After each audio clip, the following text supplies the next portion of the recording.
give me an idea of why you wanted to tour First Solar? This is the example of what a modern American manufacturing company needs to look like, from the way they bring their workers in to their focus on manufacturing, high end. They're dead set on outcompeting China, which is where we need to be, and it's a huge shot in the arm from a jobs and a supply chain perspective. So this is everything we should be asking for from an American manufacturing company, and it's right here in Ohio. What do you think makes American manufacturing a big issue for voters?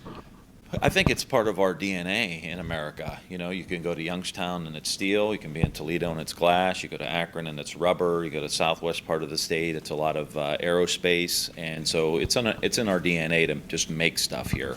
And I think that's been part of the anxiety over the last 30 or 40 years. We've seen this huge decline in manufacturing, steel, auto, suppliers all across the board. And now what we're seeing is with First Solar here in Toledo, with panels, Intel down in Central Ohio with chips. We've got electric vehicles and autos in the Mahoning Valley. So I think we're really starting to move in the direction of what a new Ohio would look like.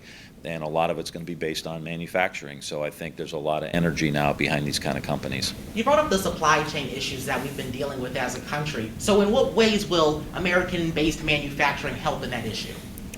Well, they're doing it right here. I think, making sure that they can source their products from American companies, whether it's Cleveland Cliffs right up the road, or where they get their glass or anything else. And I think it's just American companies being committed to building in America, not just their product or assembling it here, but really through the supply chain. And I quite frankly think there needs to be incentives for these kind of companies. There's tax incentives for companies that move their jobs overseas.